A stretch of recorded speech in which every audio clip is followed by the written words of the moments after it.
Let's dive into the world of tabletop gaming and painting with the Tippy cast. From rolling dice to mastering brushstrokes, we're here to fuel your passion. Join us for insights, inspiration, and endless creativity. I'm Daz. And I'm Chris.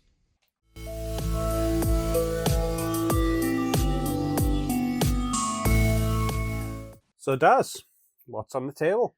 Well, Chris, keeping into true form with my resolutions, I have got through my Soviet winter squadron of veterans in their snowsuits, and also finished painting off my bolt action Soviet Union flag bearer. Gave him some nice snow effects. I tried to sort of I'll show you the picture and sort of try and describe it best I can, because obviously I've seen the direction the flag's blowing, just going that way, and I've tried to get a little bit of like snowdrift on that side of his body to make it look like the snow's blowing on him, and I think that's come out quite nice. Good. Been playing with my Green Stuff World snow texture stuff, which is very good. It really does make a nice snow texture, and obviously if you want it a bit more melted, I suppose a better lack of a word, you can just add water to it. So it's just a really nice thing. Goes on really easily, leaves a really nice effect, and also playing around with my mud texture, which is great. As I said, I explained just before we recorded.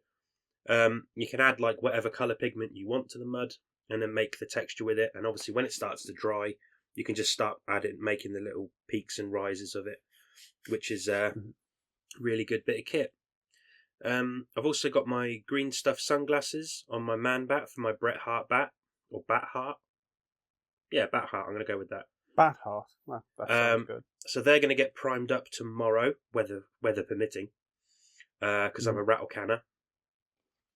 And that's my Bleeding Heart Foundation, the Plague, and the King and Queen of Hearts. So I'm going to get all those primed up and get them going for next week. So yeah, I'm just changing it up, just doing a bit of bolt action, just to sort of change the palette, just sort of go away from a bit more of the fantasy stuff into the real. Just to change it up a little bit, What about yourself? Well, I got to change my palette up now because as we're moving into February, I got to change my focus of games. So we've got through, Rumbleslam? Yep. Well, I was doing just Rumbleslam models. I'm going to be posting a blog post about that tomorrow. I took some photos today of what I did and a little bit of some of the December stuff I was working on. Then, what else was... Sorry, I'm a bit tired tonight. I'm losing track of what I'm thinking. So today I started on some Fallout stuff. Just went in easy with some Vault Dwellers. Got the Nate model, the main Soul Survivor. There's the Vault set where you got a couple of security guards and 2 Vault Dwellers. There's I think it was a promotional model that Modiphius put out, but it was like 3D print only. It's the Vault Dweller where she's got the super sledge. Yeah. She was like, there's a couple of pictures of how she was using one of the DLCs for Fallout 4. I've got Lucy from the Amazon series, and there's a old school version of Vault Dwellers from Tiny Furniture. I'm painting him at the same time as well. There's a nice different range of suits there. So, different range of Pip Boys. So you've got the Fallout 4 series ones. You've got the TV series one, and then there's the one that's from the original Fallout. So it's a lot more boxy. So nice bit of like different look between them, but they still look good next to each other. So I'm looking forward to that. What else? I spent a lot of time yesterday putting models on bases ready for priming. Nice. That's a tale for another time. Although Mothman just needs prime now, and I cannot wait to get him done. I love Mothman. One thing I was when I was putting the Rumbleslam models into the cases that I've got for them, I realised my clear Senelian has yellowed. Oh, Clear resin, and it isn't in like direct sunlight or anything. It's in a closed case, and it's yellowed, which usually I thought would just happen with resin when it's out in like sunlight. So learn something new. worth firing off an email. Yeah, it's what happens with clear resin on it. So I mean, mine should be all right because I painted him, and then I gave him a gloss varnish over the top of it. So I'm thinking I might have probably missed that. yeah, I probably should have hit a varnish over mine anyway, but I didn't because I wasn't painting them. Yes. Yeah, so yeah, just a strange one, but that way. I also forgot to mention I do have the Fallout Mysterious Stranger, so I'll also be doing a little bit of Fallout this February. Nice. Just dipping my toes into the Fallout February. Yeah, I think I'm going to get these Vault Dwellers done, and then I'm thinking maybe do a bunch of Raiders after that. So where there's just kind of it's not uniformed things because I've been working on the Vault Dwellers today. Like I say, I've got like the dark and the mid-tone blues on all of their models now, and yeah, it would be nice to kind of mix things up a little bit later. Always good. That's part of the reason why I say I changed it up and sort of tried to plough through some of my Winter Soviets from Bolt Action just to sort of change it up a bit, get them more neutral tones, something a little bit more real, I suppose. Yeah. Just changing it up a bit. I think it's good too sometimes. Yeah, with these Vault Dwellers, it kind of lets me do some of the bright poppy colours like I do with Rumbleslam, but then the bases are quite more grounded, and then that'll kind of lead us nicely into doing the Raiders, which will be a lot more rusty, grimy, dirty colouring. More raidery. Yeah, just pure chaos on them. Well, sticking with the Fs of February, me and Chris had a brief discussion over text a few days ago, just talking about Rumbleslam, and it kind of comes off from if you're on the Rumbleslam forum, another TT agent, Ben Collins, has been doing underdog stories of superstars who kind of get left out of the limelight, more like the older ones. With the more superstars who are kind of like a lot of people just kind of look over now because you've got the newer, shinier stuff that's a little bit more exciting. But sort of explaining that these old rookies, can still hold their own against the new, these old superstars can still hold their own against the new talent coming in. And that got me and Chris thinking, we both really enjoy the Feral Den faction in Rumbleslam, but it does seem to be somewhat of a massively overlooked faction as a whole. Not for any lack of design for characters, not out of any lack for their exciting superstars. I just think a lot of people just generally overlook them because I think, a majority of that faction are heels. They're a very bad guy faction. And, me and Chris, we do like a heel. And, we're just sort of going to go through why we believe that the Feral Den is a almost like the Forgotten Den. So Chris, would you like to start us off with your hot take on this? Yeah, well, just to add to what you were saying there, where we're talking about what got me talking about the Feral Den. I was painting Randy and Wrathmonger during January there, but I also did one of the crowd members from the Half Tilt Kickstarter, and on the flag or the banner she's holding, I did the Feral Den logo because I wanted to have like a team, like a faction specific one. I'd already done a Catfolk or Riot one. Got the pig head on the other four half tilt, and I was just thinking, I've got a couple Feral Den ones to paint. I'm really looking forward to painting them. I never really pay much attention to the Feral Den, and I was looking at a bunch of the models that are out for them. A lot of rats. The recent team that did with the brewer and the bison. The Petty Fight Menagerie, I believe that one was. Yes, that's the one. Yes, and it's like these are really nice models. Like you've mentioned, Squirm and Claw when we talked about tag teams before, and how they are a really good tag team. It's like, but no one ever really talks about Feral Den. No, and they've got these really nice features in them. Maybe it is just a case of, each faction's got their own kind of thing. So yeah, your Gamora tend to be a bit more. They're a hit and run set of teams. They don't really take a beating back, but they can deal one out.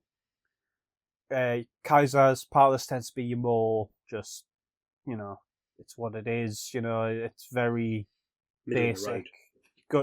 Good for people to kind of make what they want from it. And then you get the Feral Den where near enough everyone's a heel. There's a few of your rookies who aren't, and very few superstars that aren't. And is that just kind of what puts people off? Because looking at the stats of people, they're decent. They're not a lacking team. No, by any means. You've got Rodentia bubonica, the big rat from the what do you call it? Like the the auxiliary. Yeah, like the auxiliary sort of rat team where like the good to kind of put in amongst your other rats. That huge, the huge rat. Excellent defense. Good grapple. The two copper +2, so you're always getting a 2. Dexterity, 1 copper. You expect that for something that size. Attack, a gold and a copper. I mean, that's pretty good itself. And then it starts bringing in poison tokens, which was something new that came in when that team released. And there's the superstar Dr. Blight who can utilize them as well. It's like they bring in their own features into your games. And it's just another good way of dealing some damage. Dr. Blight starts getting away. It adds minus movement counters. That's right. And it's just, it's an underutilized set of teams.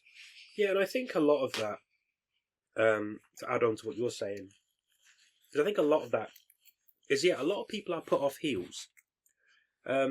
Because, historically speaking, heels, their crowd pleasers aren't great. Mm-hmm. But a lot of that's just due to the fact, obviously, because on the flip side of that, okay, so when they do get their crowd pleaser, it's not great, but they are very unlikely to fail it. They never really fail their crowd pleasers.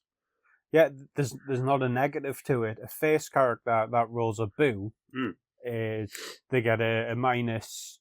Is it minus action point to that? Minus 1 MP, minus 1 AP, and it's turnover. And a turnover. A blank is just nothing happens, continue on. Cheer gets it to pop off. With a heal, it either activates or it doesn't. Yeah, and it is a low risk, low reward. Like negative to it. But I do believe that the Feral Den, as a faction, they do more than enough make up for that in just their average gameplay statistics. Mhm. And with some of the free agents that you can get and some of the superstars that they have, you can really start making quite a dangerous team. A prime example of this, so I quite like the Raging Beasts. I know they're one of the sort of like season 1 teams, if you want to go say that. But on the face of it, they look like, they're not very good at defense. They're very much like an all or nothing sort of team where it's, and I think probably the best sort of comparison in a Games Workshop sense is they're very like Chaos, like Khorne. Mhm. They just want to inflict damage. They're not that bothered if they get hit. But to counter that, you can just throw Ice in, who has a phenomenal defense stat and allows him to share it. Mhm. And the Minotaur, especially in a game now where lift is considered a dirty action, the Minotaurs get the horns, Mhm. lifts as a special rule. Yeah, with the 3 silver attack dice Exactly. as well. And that's not to be snuffed at. I mean, again, granted, it does cost him like all of his action points, but what you can do with that, you can really start taking the riffraff out very quickly with him if you position him correctly. Mhm. Getting him hugging the ropes and doing rope attacks and just throwing people out. You could be done. You could be done in 3 rounds. Yeah. And again, And don't mess with the bull. His turnbuckle ability. Yeah, it'll take him 2 actions to 2 turns to actually get it off, unless he gains an action point somewhere. But devastating. I mean, I think all turnbuckle abilities are devastating with the weight 3, isn't it? I know it's just impact, so it moves people out of the way. Impact, that's it. But devastating is also but good because, it also inflicts bleeding. Mhm. And bleeding isn't a very common ability, which is a shame because it can work out really well for you. Just it's that little pop of damage that you can just keep kind of chipping away with, And that's reliant on the crowd dice to stop. Mm-hmm. And that can be a make or break situation where you're trying to take out a bigger target. And especially if it's devastating as well, because if you hit like 2 or 3 people, your opponent's now got 2 or 3 people to deal with who are bleeding. Mm-hmm. And if you want to be sort of, If it's someone with regeneration as well, like the troll, I hate then Troll. Yeah, Well, I love I playing love as it. him. I hate fighting him. It's like if you're using that, I mean, you can end up negating what they're healing, and it's like that's a powerful thing to have. And as well, if you tie in another superstar to that, Greatjaw, who gets so many bonuses when the opponent is bleeding, because he's a shark at the end of the day, he gets so many more bonuses for bleeding targets. So you tie that in together. Brawl attacks gain a +2 Mm. if the target has a bleeding counter. His attack 2 gold anyway. Yeah, So, that's beatdown territory. yeah, definitely. And that troll with his pesky regeneration will not stand a chance against it. It's just not feasible. Obviously, of course, unless you start rolling blanks on the golds, but let's be honest, you're still going to get 2 out of it. So it levels out. And he's got the Great Bite ability. Yep. It's 1 AP to get it off. 2 gold, so you're using your standard attack dice for that. 2 damage, bleeding and dirty. What more do you want? That bleeding alone leads into a follow-up attack for you to deal some extra damage. But and I wrote the excerpt for the Raging Beasts in the Rookie's Handbook, the first Rookie's Handbook, and the only downside I would say to the Raging Beasts as a side is how the Goat Men work, because obviously there's a significant chance that you might have to activate them first. Mm-hmm. But as long as you have that contingency plan in place where you think, okay, well, if this happens, I'll do this. If that happens, I'll do this. And that's fine. I mean, sometimes it plays in your favour that you were going to activate him first anyway. So, I mean, that's generally how I play the Raging Beast. I'll just try and get the goat men out of the way. Be it, I'll sort of use them as cannon fodder, or I intentionally make my game plans to just use them first anyway, so I don't have to worry about their rule. But the models themselves, although basic, they are still so full of character, and they really represent what the Feral Den is about, of just pure aggression. Mm-hmm. And that's exactly what they are. It's a pure aggression faction. Yeah. You know, even the what was it? What was the first lot of rats? Good lord, that's been a while since I remember what their names are. The first rats that came out with the Feral Den. Again, you've got a wrestler that can sort of match a goblin for its speed, and can do a decent amount of damage. But they also have that skitter thing. The Furry Fury. Ah, that was it. Yes, and the Rat Ogre as well. In that, what an absolute machine! You get him lined up in the right place, especially if you get him in the thick of it. He is an absolute machine. And I think one of his attacks, I think he's got Frenzy as well. I think his attack's got Fury on it. Sorry, not Frenzy. Frenzy's Carnevale. So and it's. Well, I use the updated cards, like the printed home ones for them. So it changes up some of the abilities and all that. It gives the rest of the rats the skitter ability. I don't think they had that in the original ones. No, only the small ones did. But it gives all of them, so like the weight 1s and weight 2s, they get skitter.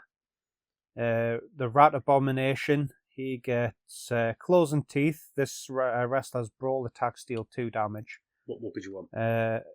And Filthy Fighter, this wrestler may reroll dirty rolls, and all of its attacks do +1 damage if the target is knocked down. So there you go. I mean, if you like fighting dirty and you want to kick people when they're down, and he does 2 damage on his brawls anyway. Yeah, you're going to be getting beat down on the floor. And he's a 3 AP character. You can use 2 of that AP to do a tail slam, which is a knockdown ability. Follow it up with a brawl, get that extra little bit of damage put on them. And as well, even if you didn't want to do that, you could spend the 1 AP, especially now with the updated version 2 rules, you can trip people for 1 AP.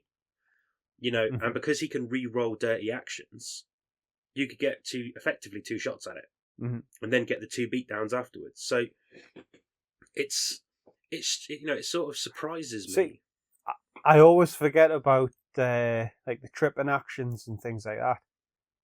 It's because a lot of people don't want to play dirty, and I will. I'll play dirty. That's why I like using the Feral Den. I've caused horrific damage to people by just being dirty. That's the thing. When someone's got that knockdown counter, they are absolutely helpless against getting beaten up. Exactly. And the Furry Furies just thrive on that. Mm-hmm. There's 2 of the season 1 superstars as well that I think work fantastically, even in a modern game. So not counting Great Jaw, because Great Jaw is incredible. But you've got Dicepharu, who, I mean, all of his stats are gold. 2 gold dex, 1 gold grapple, and then a gold +1 for both attack and defense. You can't moan at that. He's just good in general there. His rope ability is a rocket attack, so he can move across more than half the board with that. Double drop from the turnbuckle has a shove of 3, which again, awesome. And what I think people do forget as well is if you can land on the other side of that person, even if it puts you above your range. Yeah. So hit someone with that, push them into the ropes, get that rebound attack. With the extra copper, let's not forget that. Extra copper, yeah. So you're going to get two, you're getting 2 attacks out of that, done right. Then there's Crowd Pleaser. Again, he's a heel, so he's looking for that boo. But I reckon this Crowd Pleaser is probably one of the best heel crowd pleasers, especially from that first season of Rumbleslam. The wrestler has 3 gold attack for its next attack. So that's 2 extra dice of what you would have been rolling. Which is amazing. More dice is always good. And follow that up with like getting someone to rebound, or rebounding yourself and doing it, because it's your next attack. You're going to be getting that 3 gold. You'll be getting that copper on top of that for coming off the ropes. What more could you ask for? Exactly. We touched on Claw and Squirm in a previous episode. And most tag teams in this game, I find, they generally work they only sort of operate best when they are together. But when you sort of separate them up and you're only using one of the tag team, they generally aren't as effective. Whereas I think the Brothers Berserk are an exception to that rule. That they're both exceedingly good individual superstars on their own. Like, don't get me wrong, they're absolutely devastating when they do their tag team ability. Because the Claw Hammer, although it costs all 4 of their action to tag out, the wrestler is automatically lifted and immediately thrown for 0 AP to any square in the ring. If this throw action is used as live ammunition, the attack deals 4 damage to the enemy wrestler. So they effectively throw the other one into someone as a free action. And instead of it being like the 2 damage that because it's live ammunition is damage per weight, these guys are doubling that because they're throwing the other one. And just to sort of take Claw as a brawler, because he is the brawler archetype of the 2. They always tend to do like one or the other. He has a 1 gold plus 1 dice, which, okay, it's not great, but when you consider the fact that his brawl attacks deal 2 damage at a time, it's not bad. And again, heal. You're looking for those boos. His crowd pleaser, which is now, this is the one I love the most. Again, I think it does rival. Is it Disurifex? Defrix? The one. Decepheru, that's it. His crowd pleaser allows his attack stat to change to 2 gold plus 1 permanently. Permanently, yeah. So now that 1 gold plus 1 now looks even better with a 2 gold plus 1. Do you know what I mean? Oh, sorry, that's just his the Chaotic Claw rope ability turns it to 2 gold permanently.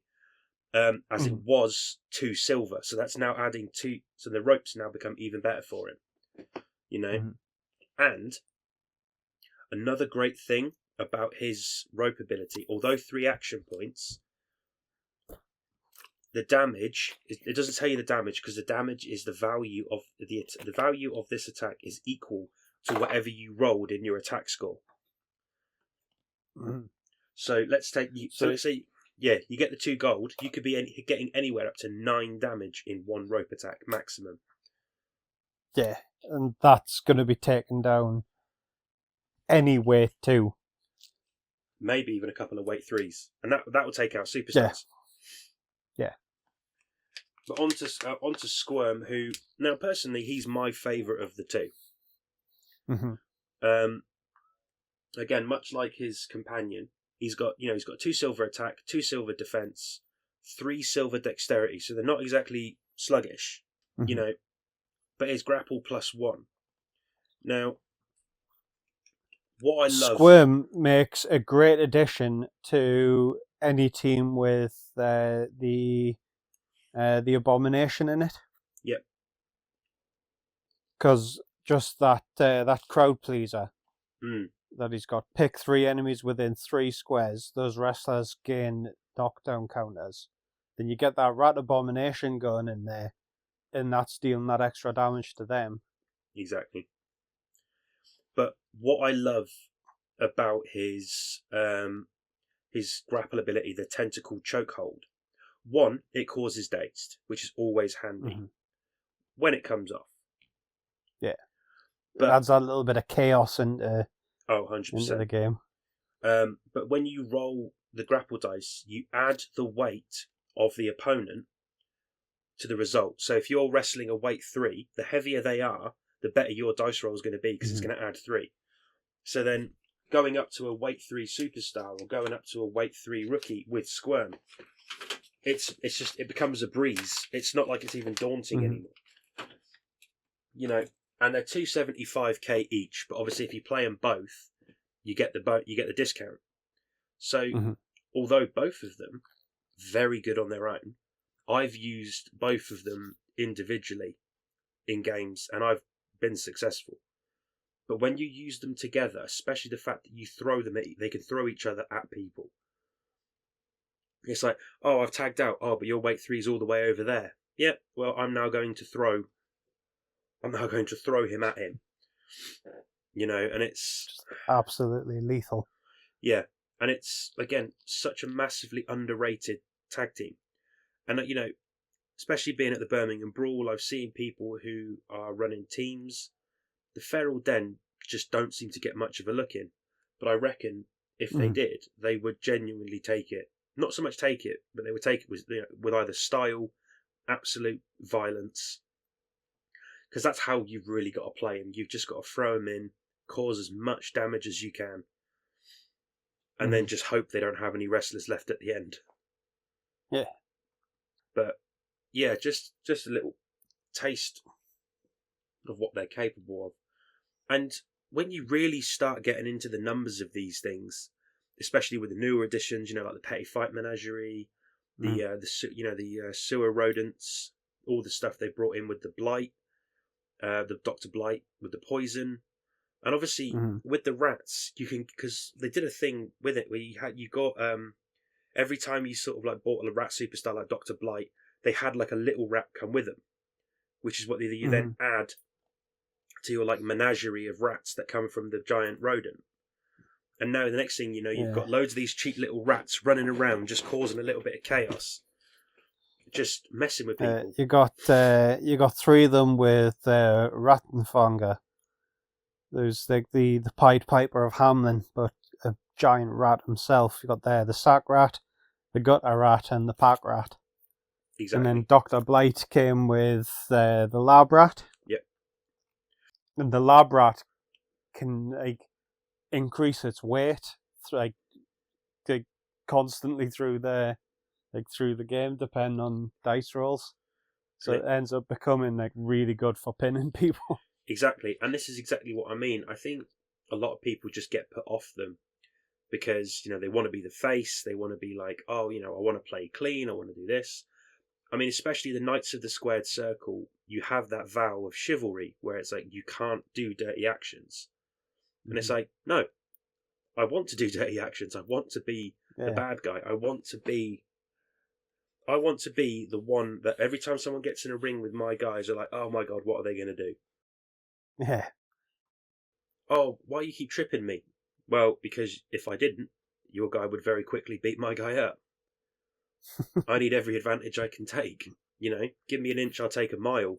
I'm going to do that every single time.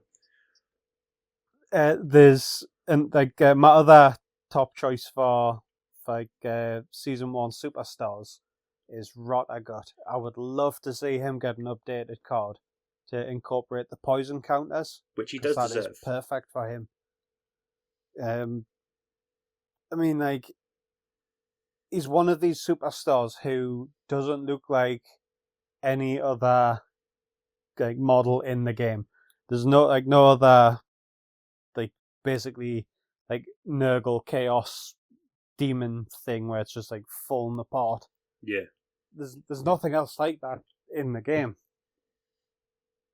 So like, you know, you've got him in the ring. There's no second guessing who they are. But his crowd pleaser, all enemies receive a bleeding counter. Yeah. If you're in that ring, you're getting a bleeding counter. The Snot Shot, it's a 2 AP ability he's got. Every enemy wrestler within 2 squares gains 1 minus AP counter and 1 minus and 1 minus MP counter. And he's got a passive ability called Pestilence. If targeting a wrestler with -1 AP counter, the Crippling Crossface, which is his grapple ability, and the Plague Dive, which is a turnbuckle ability, gain the -2 AP special rule. So this guy is perfect for like your tactician players who just want to control the momentum of the game. To take it back to one of our earlier episodes, he is absolutely perfect. I don't think we even mentioned him in that episode. No, we should have, but this is what I mean, because, you know, but I think because we were focusing on your next steps for the starter box, wasn't it? So we didn't even bring other factions into it, really. No, but I mean, that even goes to show that even, you know, only until it was brought to our attention did we realise that it's like there is so much overlooked by them. Mm-hmm. And I'm surprised Chris didn't mention Leo, of all people, in the Feral Den, the giant, the giant lion, who again, I refer to him as the fallen Rastani. He does 2 damage on his brawls because of the claw, and I'm pretty confident he does bleeding as well because of his claws. He does, yes. He can pounce, so I think it's like he can effectively, correct me if I'm wrong, I think it's a passive ability that allows him to pounce. Again, I've got the printed home updated one. Pounces his turnbuckle ability on this. It's got knockdown. This attack has damage 4 if the target is in base contact with 1 or more friendly wrestlers. So he just takes that kind of opportunity to attack a distracted person. And this version of Leo has the feline ability, which came in when all the cats came in. Yeah. So they may remove knockdown counters for 0 AP, which is great. Definitely. And again, he's just quick. He's dangerous, and bad guy all round. He's there to seed chaos. He's there to he's there to hunt people. Mm-hmm. And again, you don't see him much in people's games, or because they're all trying to use the new shiny thing, and I appreciate that. You want to play with your new models, but I think sometimes it is nice to get back to the basics, get back to the old crew, just to sort of show they've still got it. And there's just so many. We've just tapped on a few, of the older ones who just seem to be really overlooked.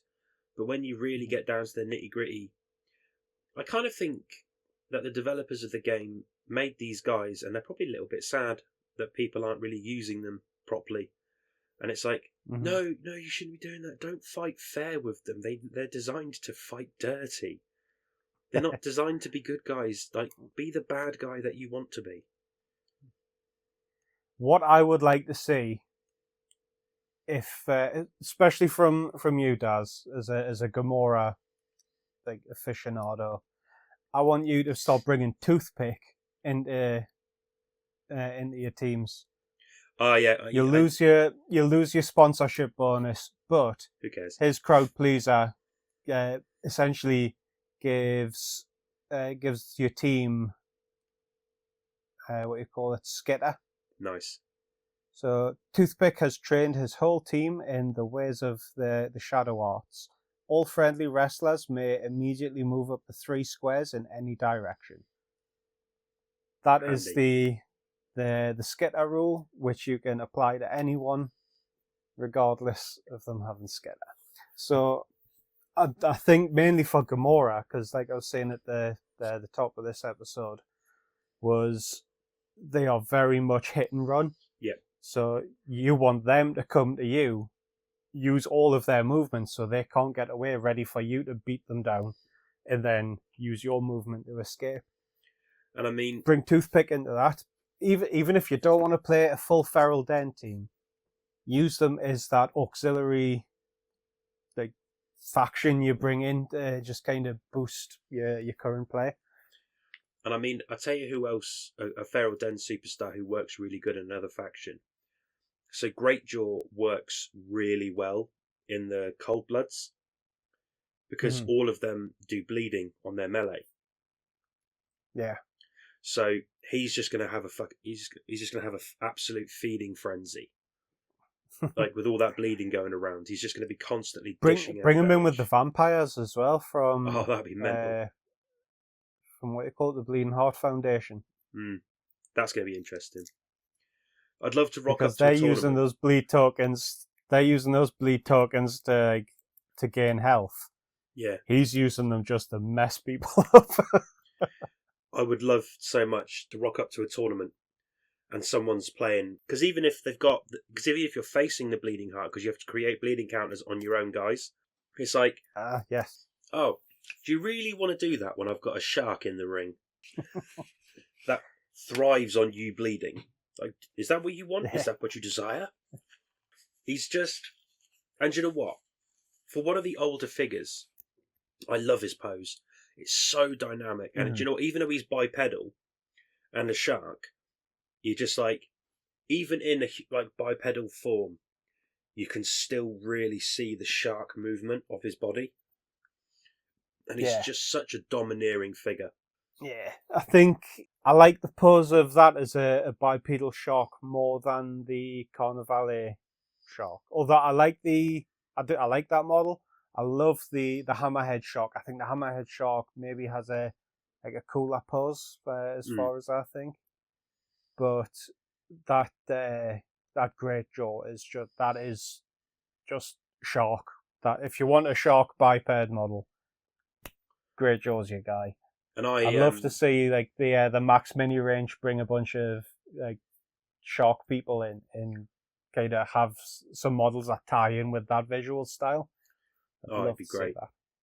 And I love sharks. I think they're just a princes of the ocean. But he's such an aggressive and dominating figure in the ring. So the last time I played a game with him, and he's there, like, people just look at it and it's just sort of like, that's a giant muscly shark. And you go, yes, it is.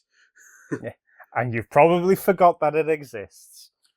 And that's actually one of the beauty of other people kind of forgetting about the Feral Den, because you whack them out on the table and they're like, Especially if you're fighting someone like Gamora, who are hit and run. They're very like glass cannon people. Mm-hmm. And it's like, he would just destroy. He'd tear through destroy a dark elf. Oh, any day of the week, and he'd take a good chomp out of a Gorgon any day. Mm-hmm. But it's not many figures, I would say, in the Rumbleslam range have such a domineering presence as a figure. Like, because a lot of them are all very like, very heroic, and they're like, Maha! And they're all like, Maha! Like they've all got that smug look on their face, like, oh, I'm amazing. Whereas Greatjaw's very much, he's got those beady black eyes, he's got the great meg mouth, like a doll's eyes. Yeah, and it's just sort of like, oh, I'm here to hurt you. It's not even. Yeah. I'm not going to be graceful about it. So in the lore of Rumbleslam, it's a world where there's no more war. Mm. And basically, Great Joe is probably just one of those guys that would have been out on the front line. He's just dying to get into a scrap. As soon as they've done away with it, and he's like, oh, but I can go and do some Rumbleslam, and I'm allowed to bite people.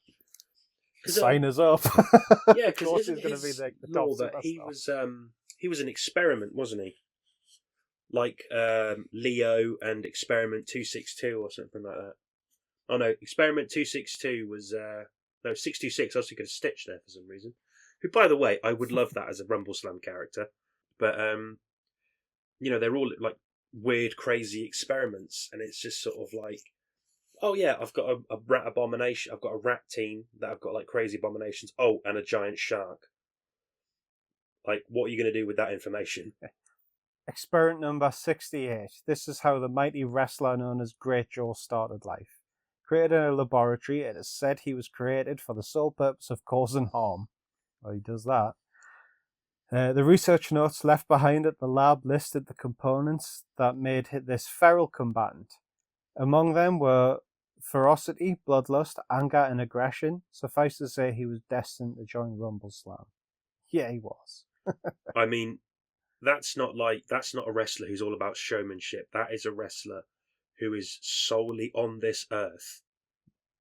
His sole existence is to cause harm.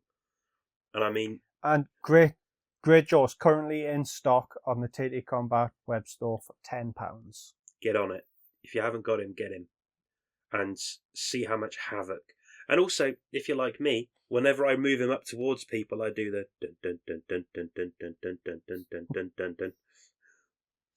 I can imagine that. Just to really mess with people and really drive it home. This guy's a shark. Yeah. But yeah, if you play against people who love using turnbuckle abilities as well, you'll want to go Feral Den and bring in Trash Ratus. Yeah. Because the Ratosphere, once per round, if an enemy wrestler climbs a turnbuckle within 3 squares of Trash, you may place her in base contact with that turnbuckle. Then make a brawl attack with the throw-free special rule against that wrestler before any turnbuckle abilities are used. The enemy must be thrown into the ring, diagonally away from the turnbuckle.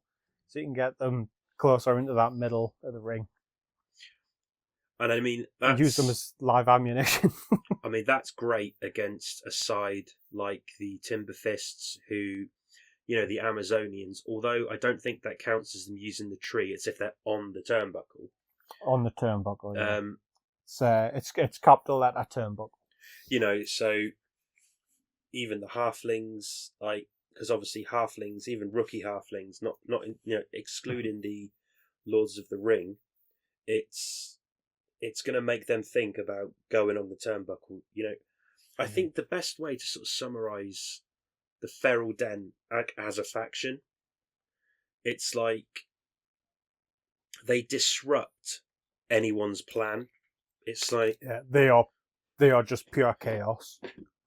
Like, oh, okay, I want to be very acrobatic. I'm going to use a lot of turnbuckle attacks. Trash Ratus. No, you're not. I'm going to use my blood bank for my bleeding heart. Great Jaw. No, you're not. Cool. Let me add to that on you. And then you got like Rottergut, and it's like people who are moving around too much. Let's put a stop to that. Let's see how quick those goblins are when they've got -1 MP or minus an AP. So let's see how much they can do when they've got that hanging over them. And there's just so many things. Even a lot of the superstars, even some of the rookies, a lot of them are about like just disrupting the other person. And you can just take so much pleasure in just watching their plan dismantle. Like, oh, I was going to set up turnbuckle attacks, and I was like, yeah, I know, but now you can't. Now you've got to fight my game. You want to fight a barbarian? Go for it. Let's see how that goes for you. You want to fight a giant minotaur? Yeah, let's see how that plays out. You've got Rattenfanger. He can really mess people up with his Croakwood. He's one of the rare faces for the team. Mm. The Shuffling Swarm.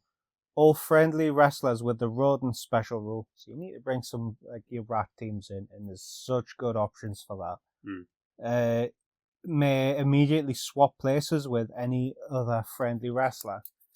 So if you've got a rat that's getting beaten up, get him out to the back. Get your rat abomination up front. Yeah, and watch the panic set in. Oh yes, it's just pure. It's chaos incarnate, madness. and it is that because you'd be like, "Oh no, I've nearly got your weight 2."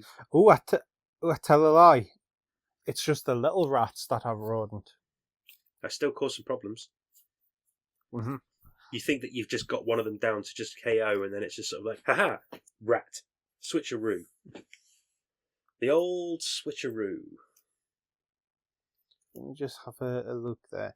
So, me swap places with. Yeah, so if it's one of your little rats that's getting beaten up, like if you've got lab rat in there, then you can swap him out, keep him to stop pinning people later. Well, there you go, and that's it. And it's so obviously in our earlier episodes when we're talking about Rumbleslam round 2, let's get ready to ramble. I actually believe that was the first episode. Let's get ready to ramble. It was episode 2. First proper episode, I think. Yeah, because the first one was just kind of introducing us and how we got into everything. But when we talked about like our play styles and we sort of identified a fair few, I think in our mistake, we did forget the fact that the Feral Den sort of thrive on disrupting other people, and that is kind of their play style. It's they're very reactive to whatever the other person's doing, and then will seed chaos in their own way, whether it's taking someone out who initially they didn't want to get taken out early on, and it's just like, yeah, well, that's done. And it's just disrupting plans, especially if you take the right superstar. Especially if I think a good way to think of the Feral Den is know your enemy. Like knowing is half the battle, the other half is extreme violence. Like that's the Feral thing, the Feral Den as a whole faction, like to a key, down to a key, and it's know your enemy and then use extreme violence and without prejudice. Just I think the underdog stories, they've been great for showcasing how the older cards still play insanely well, and the Feral Den, like they really embody that as well.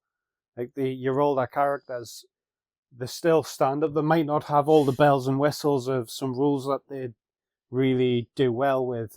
Again, example is Rotagut having poison tokens. That would make sense for them to do that if they did an update.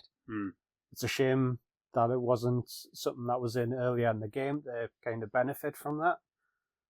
But, I mean, it doesn't take away how just damn good he is to have in your team. I mean, okay, he's not the fastest guy, but that's not the problem because he's slowing everyone else down around him. Yeah. Yeah, he's just dishing out minus movement and minus AP, just with everything. But I think, as you said, with the older cards and the older teams, the love that Feral Den so rightly deserve, as a faction, then, as you said, they're not bells and whistles guys. They don't, that's not what they're about. They're about getting in someone's face, being a bit dirty about it, and give them some negative tokens, and then just be an absolute pain. Horrible. Yeah, just be a pain to them. Yeah. And if you feel like you want to chug a couple of beers while you're doing it, you go right ahead. Give me a hell yeah, and it's like you do you. And then you can use that junk to help Trash Ratus keep her hair up. And there you go. But yeah,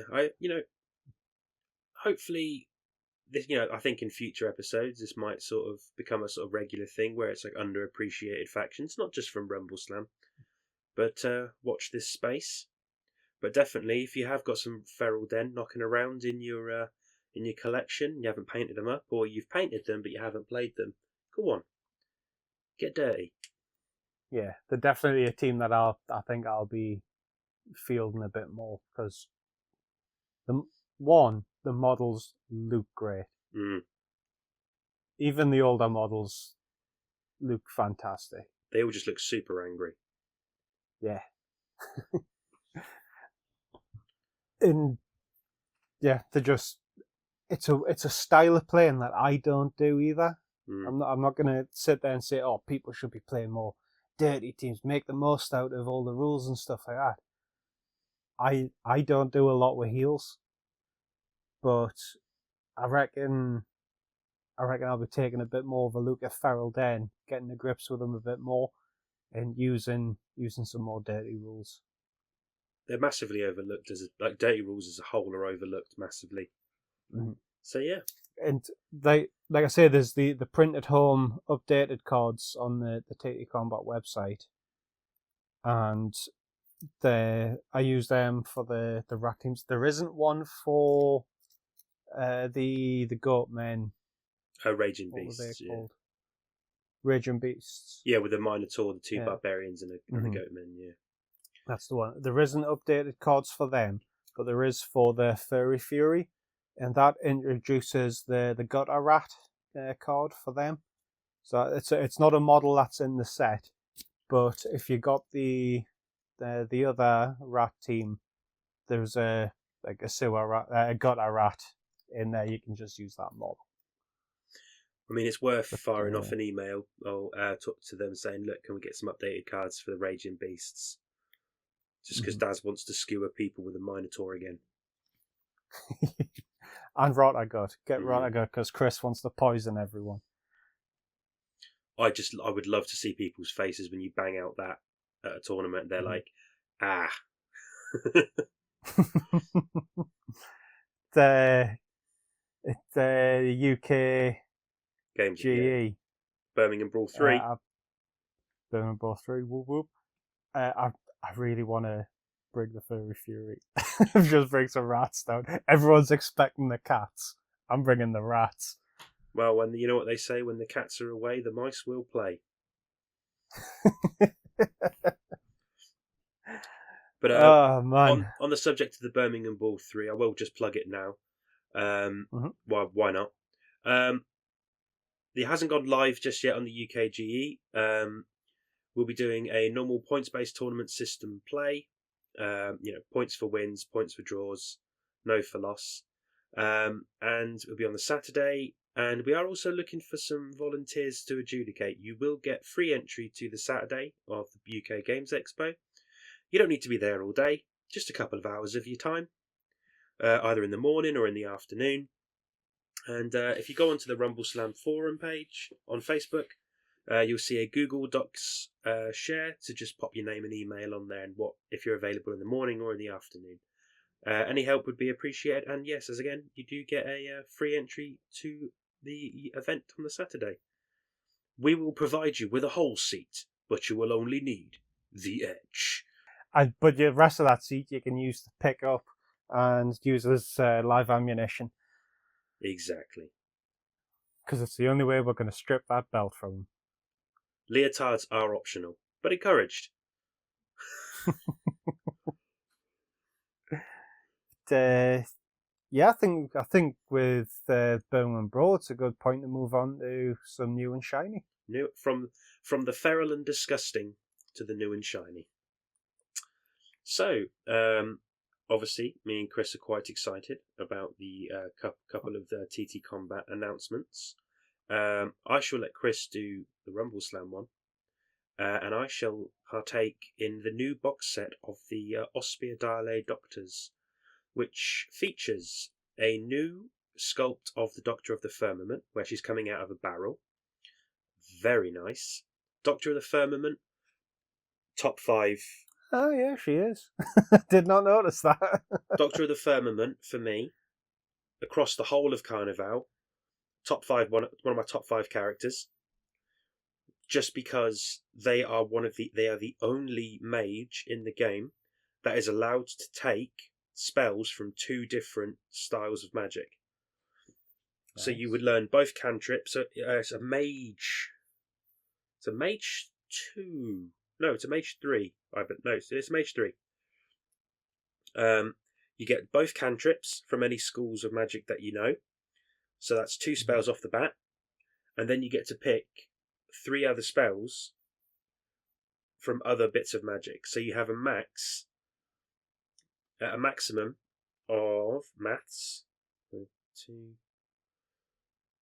A maximum of 5 spells, which, as a magic user goes, is amazing, because even the Magi Rashar only gets 4 spells. Because it's Magi Rashar, there we go, got there in the end, is a mage 3, but can only know 1 style of magic. And also, I was going to say they're limited to what schools they can get. Yeah, and the Doctor of the Firmament is great because terrain means absolutely nothing to them, in a sense where it's like, oh, there's a building in the way, I feel safe away from that magic. No, I'm going to walk through the building. And I'm also going to take 2 guys who are within 3 inches of me with me. So next thing you know, you could have a warden and a madman, or the big power suit from the Lagrazia experiments, suddenly next to you. And that's going to be fun to deal with. The 2 newer models, so obviously the other models in that box that are kind of like rebrands and rewraps, is obviously the Doctor of the Firmament. It's a female sculpt alternative this time, which I like. I like the female alternative sculpts. It adds a little bit more flavour to the game. I really like that Doctor sculpt from the Queens of the Adriatic. I love that really one. Nice one. I always use that one when I play Doctor of the Mind. It's just a more dynamic figure. The first Carnevale model I ever got was the female Plague Doctor. Nice. Bought that before I even got the game. The other rebranded, rewrapped minis, and that's just another Madman. You can never have too many Madmen in a Doctor's faction. Again, this is a mad woman. Mad woman. So you love magical batteries. That's what they are, essentially. And the Apprentice Doctor is another existing model, but it's just got a new shape. It's a really nice model as well. It is lovely. The 2 new gang members of the Ospedale is the Ethereal Assassin and the Ethereal Snatcher. Now, from my understanding, the Ethereal Snatcher is that big boy with the metal skull cap. I believe he has an ability to essentially grapple people and just send them somewhere else on the board. Like, just, no, you're gone. Teleport. And I think the Ethereal Assassin, again, does what the Doctor of the Firmament does. And just goes through buildings. Go through stuff, yeah. Because who needs terrain? You know? It's like, oh, that's a lovely piece of terrain that I'm going to pay no attention to. I'm just going to walk through it. Who needs high dexterity when you can just go through buildings instead of climbing over them? Like a peasant. Yeah, it's got here, an ethereal assassin phases through walls to eliminate key threats to the Ospedale with poison. And poison, in Carnevale, if you're unfamiliar with the concept, the bigger the base, the more damage it does. You've got someone who's got, I don't know, a Moorgrower. Poison they don't seem to like so much. I do like big fish monsters. Now, of the factions in Carnevale, my favourite faction of all to play is the Doctors. I love the Doctors of the Ospedale, just because you can make some really weird combinations. And it's an old model, but it's still one of the best ones in the game, is the Doctor of the Arsenal with a spirit cannon. A cannon that fires pure magical energy at someone who's 24 inches away. Now consider that most Carnevale games are played on a 2x2 foot board.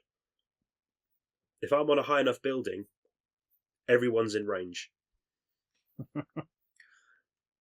And it's crazy. It's just vile. It is a vile weapon to fight against, especially if you get it in a key location, and it's just there's no one's got an answer. Because if you get it right up in almost like a crow's nest, right at the top of something, nothing's getting anywhere near it. Because if it comes to anywhere near, it's just takes some magic. But yeah, I'd love to get more Carnevale played. I've not had it on the board for a while. It's just one of those things. I've not got anyone to play with up here for it. So my brother likes more shooty games than swords. So and the Doctors of the Poison, again, that is such a useful doctor to play against Rashar with, because it's like, oh, that's a very big fish monster you've got there. Be an awful shame if someone poisoned it. Enjoy your mercury.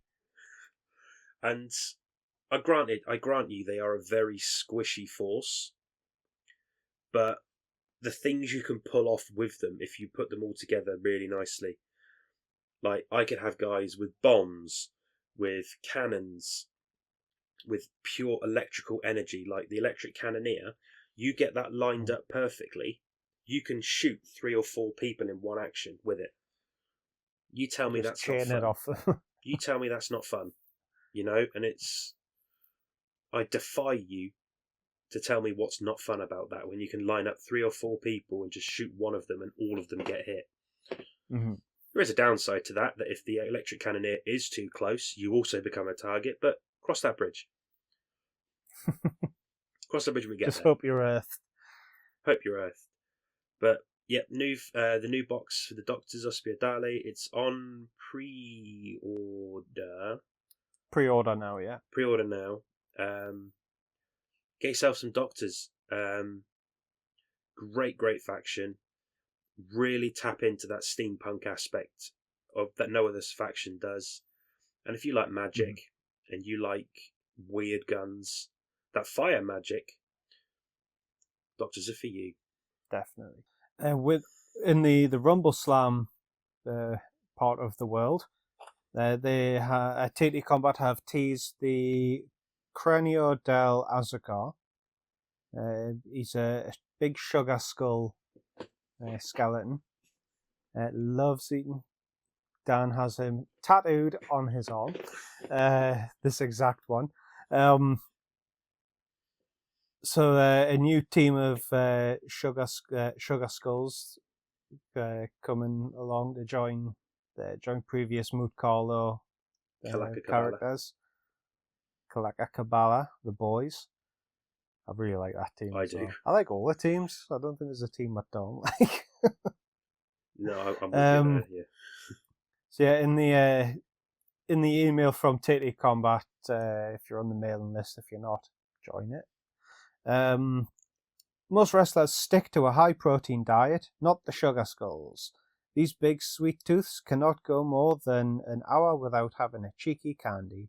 Often seen with their ribs full of the stuff, it's hard to keep your head in the game when the cravings set in. You too could be a Cranio del Azucar. Just remember to brush your teeth if you want to keep them. Now, Daz, I'm assuming you've seen the character cards. I have not. I haven't. Oh. No, because I thought the tease was something else. They were very clever with that. But again, I love Sugar Skulls. I love the artwork on Sugar Skulls. As I said, Chris, I've got one. I've got a Sugar Skull tattooed on my arm.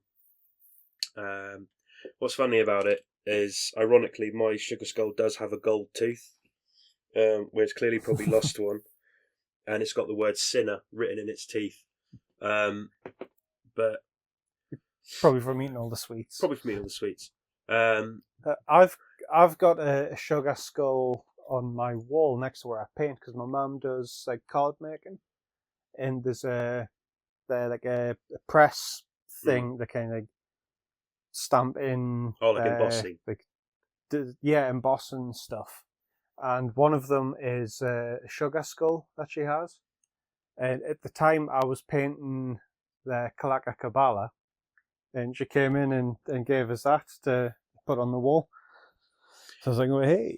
I mean, I think so. Just as a guess, I think they're going to work so well with Pinata, the Pinata weight 3 wrestler from Mukalo, because he drops sweets.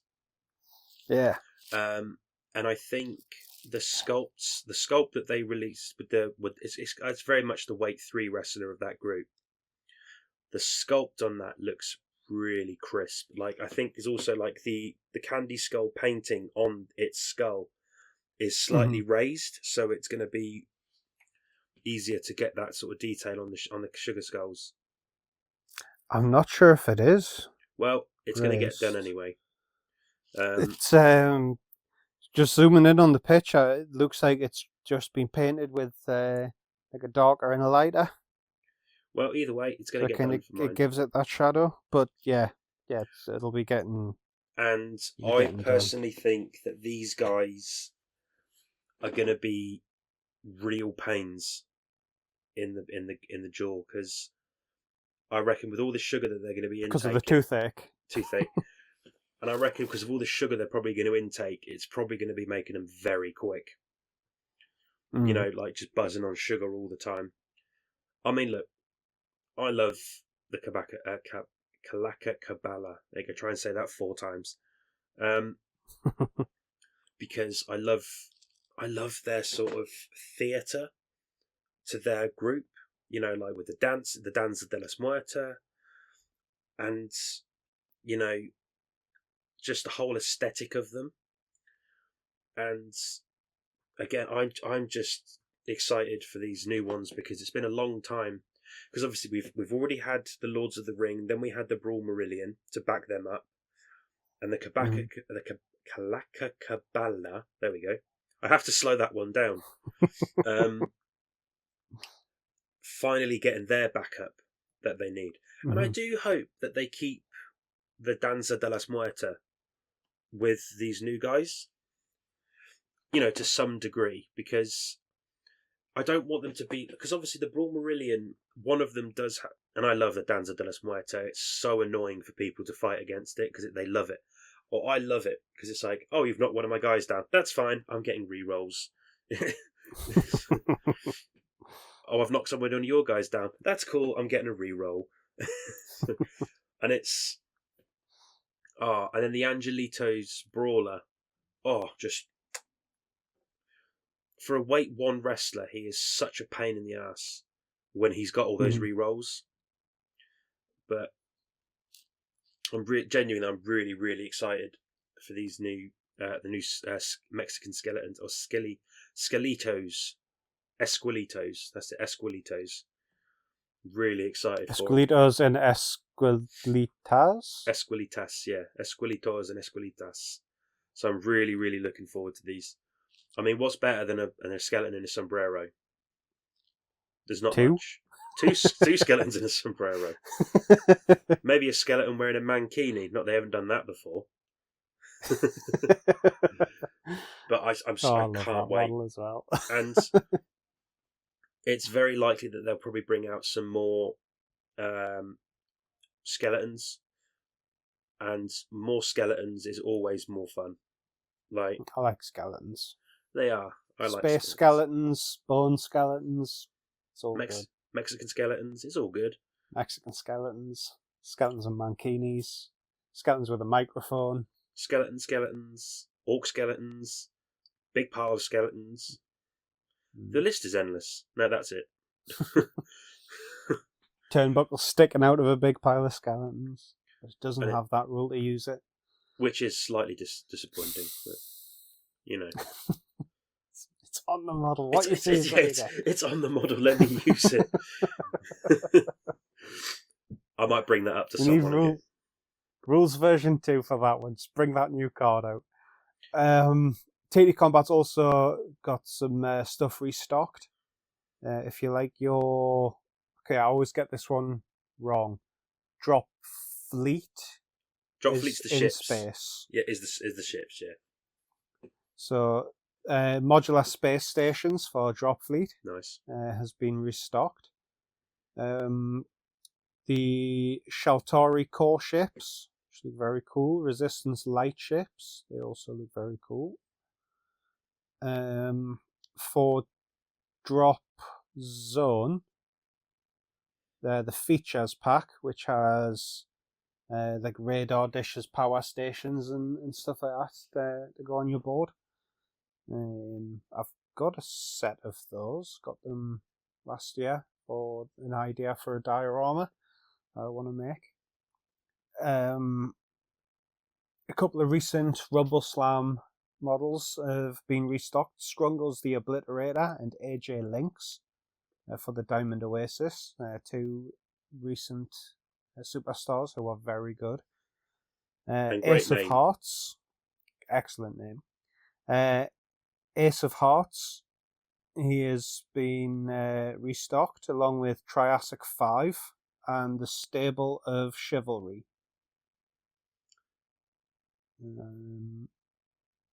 And the Masquerari for Carnevale. Oh, the Masquerati. Part of the guild. Looks like. I also have it on good authority for those. It's got the Mask Maker in it. On good authority that Striketeam Commander is this. It will go into Kickstarter this month. I don't know when this month, but I have it on good authority. Please don't sue me if I'm wrong. I have no money. All you could take is my dignity. There's not a great deal of that left, but you could take what remains. And again, that's another game that I'm looking forward to, Striketeam Commander, because the model range that they've got for it, they look fantastic. And I already have a couple. Mm-hmm. And they just look fantastic, and I can't wait to get me sticky mitts on that. Yeah, I've got the models that did as the exclusives. I picked up all of them, and they look so nice. The more I think about it, the more I think I probably am going to get the Striketeam Commander. I think I'm going to be picking that one up where it's like the breaching. Yeah. I think that's going to be. I think I'll jump in on that. Still waiting on my update for Home Raiders though, so throw that one out there. Soon. I'm just jumping onto Kickstarter because we've got an update for the Alien RPG version 2. Nice. Woefully unprepared. So that Alien RPG Evolved Edition nice. and Rapture Protocol, which is a new campaign they're bringing into it. Where's it got shows you the models, and yes, I will be getting those. Well, we all knew that was going to happen, Chris. Yeah. So it's an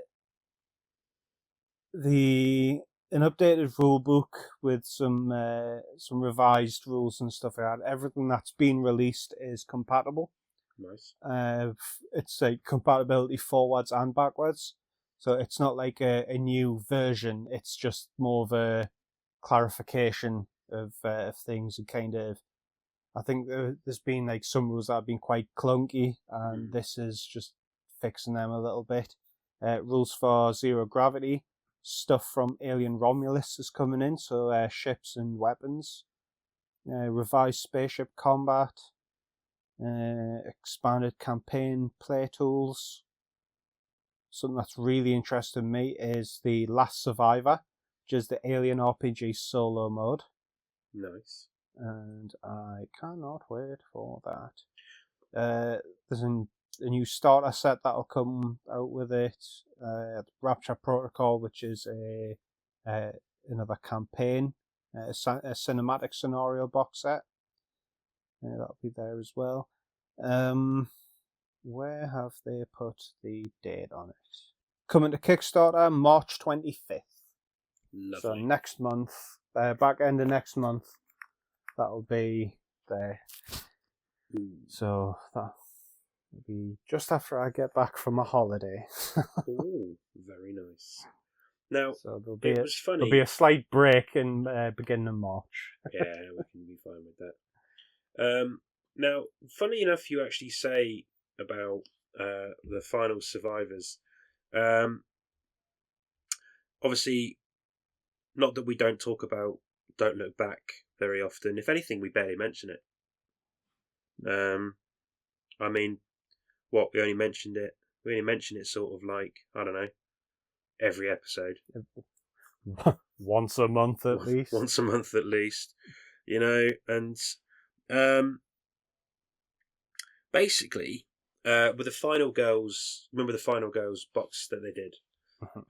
They Yes, have I've seen it. released. They did I saw something on their Instagram. I believe it was, and I think they've Yes, got new sculpts. they're doing a new Game Found campaign for a new starter set. So we got the rule book through through Blackside Studios like own thing, and they're doing a new starter set with new characters and bits like that in there. And now my leg is bleeding. Oh, great! Joe doesn't get me. I've been scratching my leg and I've made it bleed. And yeah, there's a new Final Girls, new sculpts. I think there's new rules for killers in there as well. Yeah, so the pack will include PVC minis with new sculpts. So you still get the original four. PVC now, eh? A highly narrative trilogy to play through. Nice. Character cards, new item cards, new killer cards, new cards terrain, Facility 86. That means very little to anyone who doesn't play Don't Look Back. Yeah. Now, the new core box, which, by the way, the minis that they've got there look superb. The copper and that set looks amazing. I really want that. I do. The rules are the same. The box contains 4 new heroes, a new killer. They designed the box with no overlap with existing products. This item is new. The heroes and killers are new as well. The core rules will be presented in a more of a quick start style. No advanced rules, but just enough to get the game going. The box will also contain a paper mat, card punch out terrain, and dice tokens. So Nice. that'd be nice because obviously the original Don't Look Back core box set had the punch out for tokens, didn't have any punch out terrain, but didn't have like a mat to play on. You had to provide all that yourself. Yeah. But the models in it look superb, and the ones you've got here. So there is a lady here with a hot field hockey stick, always fun. A copper with a sniper rifle. Yeah, I love that model.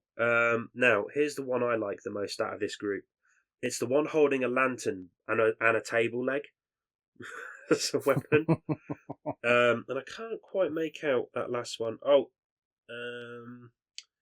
She looks like a reporter of sorts, maybe, or some sort of high schooler. But the killer looks really nice, almost very reminiscent of what's his name, the one from Fallout. He's got all the bandages on his face. Yeah, from New Vegas. Yeah. He's the Mormon guy.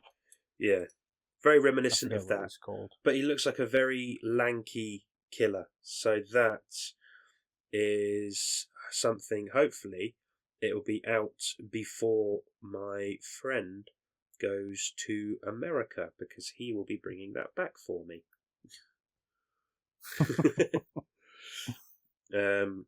Just thinking of the Fallout guy, is it Joshua someone or other? I didn't like New Vegas. I didn't put a whole lot of time in.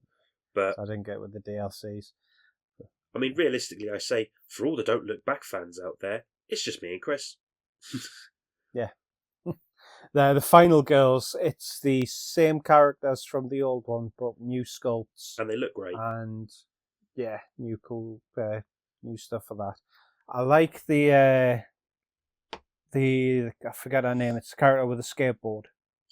Oh, I don't know. That model looks like a pretty cool pose. See, I keep going between. Do I like this pose better than the other? The face is a lot better on these new ones. As they've got more comfortable with sculpting. Mm. The female faces have just come on leaps and bounds. But with the Mav version, like the original version of the Final Girls, I put sand onto the where the grip tape for the skateboard is, just so when I painted that, it has the texture for that. Nice. And then I went with the Zero Bloody Nosebone deck graphic. And do you know what? I quite enjoy. I really like the look of the 1698. Don't Look Back stuff. That looks really fun. Yeah, so that's like back to the founding of the Northwood. town. Yeah, Northwood. Northwood. In the rule book, like the newer rule book, it gives you like the timeline of Northwood, and so that's kind of leading into the history of that. You get to play through all the creepiness of that. Why did we not get much Black Site Studio stuff over here? I suppose it's probably just me and you buying it, really, Chris, I guess. Yeah. I've been keeping an eye on Spectre Miniatures, As have who I. who have the supply for over here. So I've not checked in the last week. What do we got? I mean, I appreciate that me and Chris talk about it a lot, and a lot of people who do listen to this will have no idea what it is because it's not. I mean, Chris found it by accident. I only got into it because of Chris. And yeah, it was my mate Seth who put me onto it. And the amount of places where I've been, like when I'm at expos, I'm always looking for it, or I go to like stockists and go, "Do you have any of this?" And they're like, "I've never heard of it." And it's just sort of like, well, get educated, because Black Site Studios, they seem to just be like a small group in Texas, and they do like American shows and things like that. But the Medivhus used to be a stockist over here. It doesn't look like they are now, but Spectre Miniatures is picked it up to bring some of their gear over. And I really want to get into Hemmetsu, but I just can't warrant it right now because obviously there isn't enough of it over here for me to want, for me to buy any of it. Yeah. But all in good time. I really want to play Demon Ship. That looks like a really cool one. It's just a little self-contained box game. And the dude looks like the Doomslayer, so I want to play that. And I love Doom. Definitely. Rip and tear until it is done. Yes. But he just strikes fear into demons, and I mean, what isn't the love about that? I mean, if I ever went to the States and I was going to buy I'd probably just go with a whole suitcase that's empty, just to bring back a load of Black Site Studios stuff. So I'm going to be over in Texas. I'm going to Houston. So I don't know where Black Site is based, but I'm assuming there'll be some gaming stores in Houston, and hopefully they'll support it. Yeah. I'm assuming some local gaming stores will be supporting them. So if I see any, I'll let you know. You might be able to get some terrain, because their terrain that they did, because that's where Black Site Studios started, was doing terrain. And you can buy. Yeah, their terrain is fantastic. Have you seen the Northwoods Mall that they've got? Yes, I went into a competition to try and win that. So did I. But we don't live in America. Yeah, but as soon as who was it? Was it Mini Wargaming? They were doing a competition. Yeah, I was like, yep, I'll put in for that. I mean, there's a part of me that not to spite Black Site Studios, because I can't sing their praises enough of like the games that they create. But there's a part of me that might just want to make like a London one with like Jack the Ripper, just kind of be like, yeah, I can do it too, and I'm not going to sell it in America.